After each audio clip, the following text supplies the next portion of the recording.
porque el cargo hace que la gente se crea dueño de la iglesia, que sentí el impacto y el vuelo del cruce de un ángel por en medio de nosotros dos.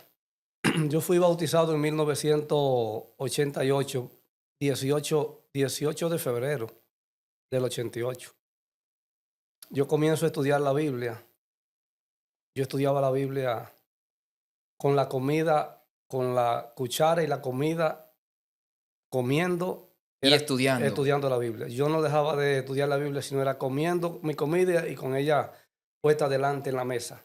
Qué Mi bueno. hermana, que era la mayor, me vivía reprendiendo y me decía que yo me iba a poner loco. Pero era tanto interés en conocer que yo tenía que no le daba tiempo a nada. Era así que iba corredizo. Comencé a hacer el año bíblico. En ese entonces comencé inmediatamente junto con la Biblia, a estudiar el espíritu de profecía. Y ya a partir del año 91, ya yo había estudiado más de 10 o 12 libros del espíritu de profecía completo. Dentro de ello, me imagino, el conflicto De de los los conflictos de los siglos, siglos, eventos primeros de los escritos. últimos días, primeros escritos. Ujú. ¿Cuál otro? ¿Cuál otro, Arcadio? Joya los Joya de testimonios, los testimonios. tomo 1, tomo 2, ¿Verdad? tomo 3, Mencionamos el camino a Cristo. el camino a Sí, Cristo. bien. Sí. Estamos hablando, señores, de los escritos de Elena Harmon White. Bien. Porque en el 1991, recuerdo, en 1990 di mi primer estudio bíblico independiente. O sea, quien estaba siendo enseñado en el 88, ya ahora comienza a dar estudio bíblico. Sí, yo duré un año dando estudio bíblico acompañado. De acuerdo. Sí, Después, porque esa es otra que es importante mencionar, que quienes doctrinaban en aquel entonces no mandaban a un discípulo, aún se haya bautizado, a dar estudio bíblico de manera independiente, sino no. que ellos lo acompañaban. Yo acompañaba Instructor, a mi en instructor este caso, y cuando vi que me le estabas pasando de la línea, entonces me independicé. ya. Porque no, yo nunca he concebido la idea de que los líderes vivan juntos, ni estén juntos, Ya. ni viviendo ni congregados. Yo creo que los líderes tienen que estar independizados, trabajando para la causa de Dios, Ya. porque la causa no es de un hombre. A veces la gente piensa que cuando tiene la gente dentro de una congregación está prosperando.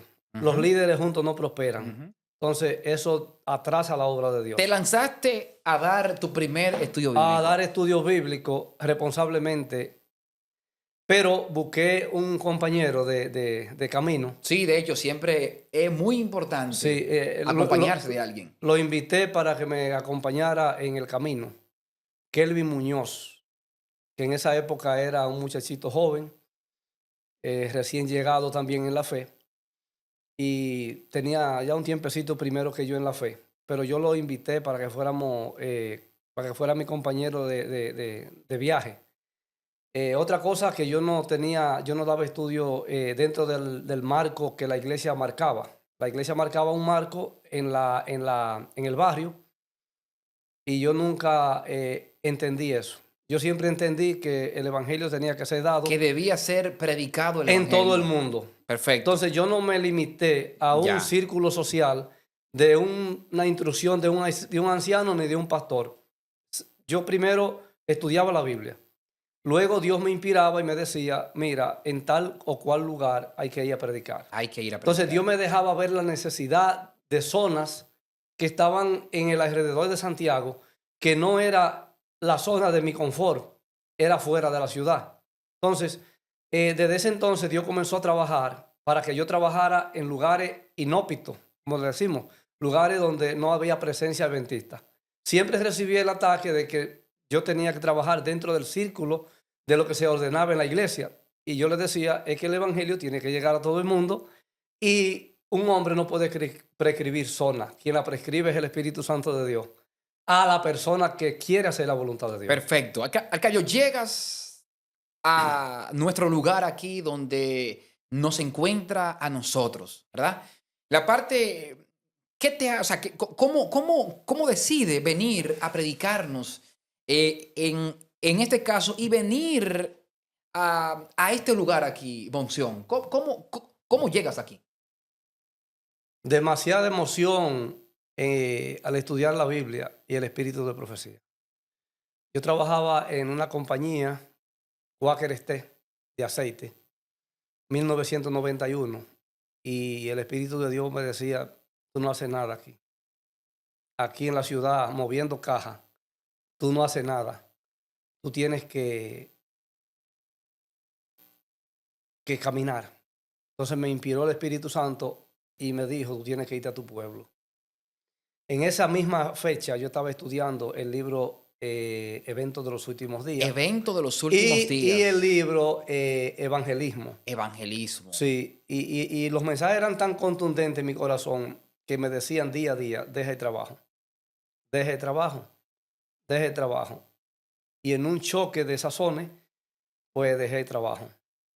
Y le dije al Señor que iba a venir de regreso a mi tierra a predicar el Evangelio. Desde ese entonces me dediqué, agarré un motorcito que tenía 70. Saliste. Salí sin preavisa y sin saber para dónde iba, porque no tenía dónde vivir, no tenía a nadie que me fuera a recoger. Pero llegué a Monción, llegué donde mi tía, llegué donde mi familia, y ahí me agregué, me arrimé donde una tía, y ahí dormía en saco, en una camita muy pequeñita. Y de ahí me trasladé a la casa de Graviel a trabajar en la fábrica de yuca. Y ahí, decopotando mi yuca para el casabe, pues me dediqué a predicar el evangelio a la familia entera de Graviel. Qué bueno, que estos son testimonios impactantes. Cómo una persona, Dios la mueve desde un lugar a trasladarse hacia otro lugar. Y mientras está llevando a cabo, en este caso, una obra, pues ahí decide predicar el mensaje. Se bautiza Gabriel Espinal, que esperamos en Dios que pueda estar aquí también con nosotros, pues muy pronto. Se bautiza Gabriel. A partir de ahí, ¿qué ocurre, Arcadio? Bueno, Graviel fue en Monción el primer codiscípulo, o sea, Pionero, diríamos, en el mensaje adventista. pionero en el mensaje adventista, porque yo llegué a su casa. Ahí dormí, viví un tiempo, ahí comía, limpiaba, fregaba, cocinaba, trabajaba, pero nunca le bajé la guardia al mensaje, porque el mensaje estaba por encima de todo. Nunca tomé en cuenta sentimientos ni consideraciones que fueran católicas o no lo fueran. Cuando llegaba la hora de dar el mensaje, lo daba a voz en cuello. Preparado para que me echaran de la casa, preparado para que me dijeran, vete, aquí no te queremos. Pero gracias a Dios que la humanidad que había en ellos, como humanos, como gente que le gusta hospedar al que llega, como conocedores de mi persona, que me conocen desde antes de yo nacer, que me cargaron quizá algunos de ellos mientras yo estaba pequeño, por respeto a mi padre, a mi familia, pues ellos soportaron la pena. Aunque fui amenazado en reiteradas ocasiones por el abuelo de Gravier, casi de sacarme de circulación. Era muy centralizado Sí, en el sí, catolicismo. sus aseveraciones eran muy certeras y muy amenazantes. Y él decía, yo peleo hasta con la fiera del mar. Y no aceptaba que nadie le impusiera un conocimiento bíblico por encima de lo que la Iglesia Católica decía.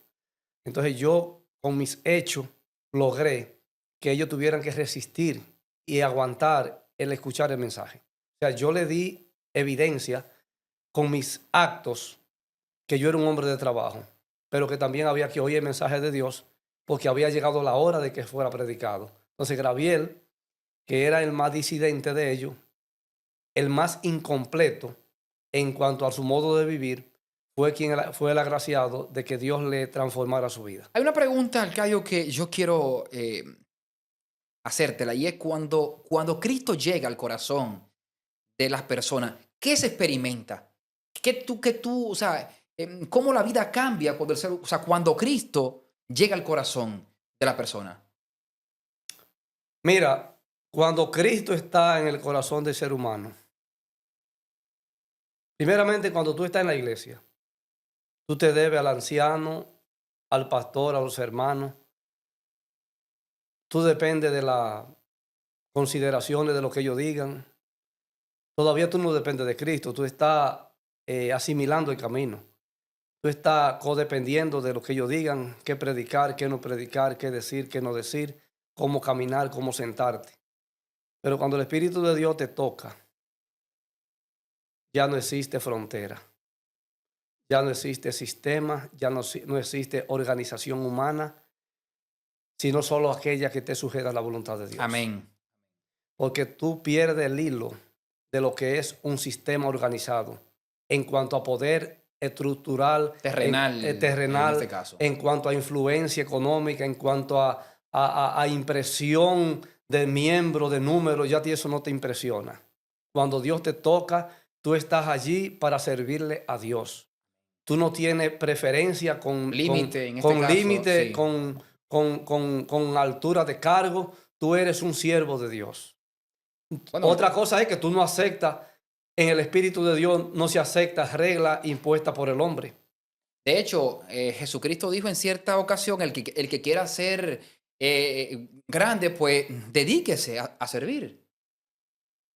Yo entendí al Dios tocarme en mi primer año, que Dios no tiene privilegio con ningún ser humano. Y no importa que tú lleves el título de su nombre o que pertenezca a alguna congregación religiosa. Dios está mirando lo que tú quieres entregar, no lo que ofrece el sistema. El sistema te ofrece reglas y normas, pero Dios te ofrece poder. Y el poder de Dios es más que un sistema, es su voluntad. Amén. Y si el sistema no está bajo esa voluntad, queda desaprobado por Dios. Entonces yo entendí eso en el primer año que conocí el Evangelio. Creo que me recuerdo que nos fuimos a un campamento de gira en un lugar llamado Gaspar Hernández, mi primer año. Y allí ya yo era un misionero independiente después del año. Y recuerdo que con el Pidio nos fuimos de gira a la orilla de la playa en una ocasión. Y estábamos en esa misma época especialmente estudiando el espíritu de profecía y estudiando la preparación que había que hacer para hacer la obra de Dios. Aunque éramos celados y velados por los dirigentes porque no querían que nosotros lo hiciéramos, porque el cargo hace que la gente se crea dueño de la iglesia. Hay gente que se enseñorean de la iglesia. Y no es lo que Dios revela, sino lo que impone las reglas de la iglesia. Las reglas que no tienen que ver con cosas bíblicas, Ya. sino las normas, que nos reunimos a las 7 y que salimos a las 8. Ujú. Pero cuando tú estás en manos de Dios, no hay horario ni al día para tú estar en la congregación. Recuérdate que la iglesia primitiva se reunía todos los días en el templo para compartir el pan y hablar de Dios, Sí, así y que es. no faltara nada en la iglesia de Dios. Así. Hoy hay 3 días de servicio y si tú añades uno, que 4, y te quieres reunir con la juventud para dar una instrucción bíblica del espíritu de profecía, y automáticamente se te cierran los caminos. O eres fanático, O eres fanático, extremista, o te quieres independizar, o está por encima de la autoridad de la iglesia. hay que vigilarlos. Entonces esa bendita autoridad que no tiene nada que ver con la Biblia es lo que está impidiendo y ha impedido que Cristo venga a esta tierra. Por eso, cuando me fui a la playa con mi hermano Elpidio, él me dijo, vamos a orar por la juventud.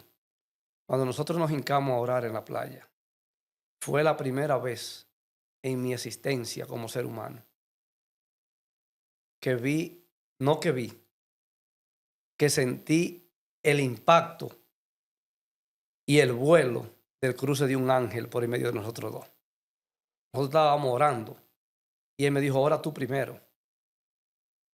Y cuando me tocó orar, invocar la presencia de Dios para que nos preparara para hacer su obra, porque esa era la misión. Sí. Ahí no había mujeres, ahí no Sí. habían amores, ahí no había nada. Ujú. Ni él ni siquiera estaba enamorado. Estábamos totalmente enteritos. Cuando cruzó el ángel por en medio de los dos en la oración, se paró la oración. No hubo forma de hablar. Nos quedamos mudos. Y después de 30 segundos, yo logré continuar la oración. Pero la oración no duró más de 2 minutos. Cuando nos paramos de ahí, me dice Elpidio, ¿y tú sentiste lo que yo sentí? Y yo, sí, yo sé. Nada más le dije eso. Sí, yo sé. La presencia de Dios llegó ahí. Entonces, al llegar aquí a Monción, el Espíritu me inspiró a predicar y nos dedicamos a predicar. en todos los lugares, habido y por haber. Graviel era mi acompañante. Y cuando Graviel vino a ser parte de la iglesia, ya Graviel tenía más de un año caminando detrás de mí, Predicando. predicando el evangelio. Predicando. A eso se le debe su estabilidad. Qué bueno. Y ahí, bueno, nos predicaron a nosotros, bueno, y gracias a la misericordia de Dios, pues hemos llegado o llegamos a este conocimiento. Y qué bueno.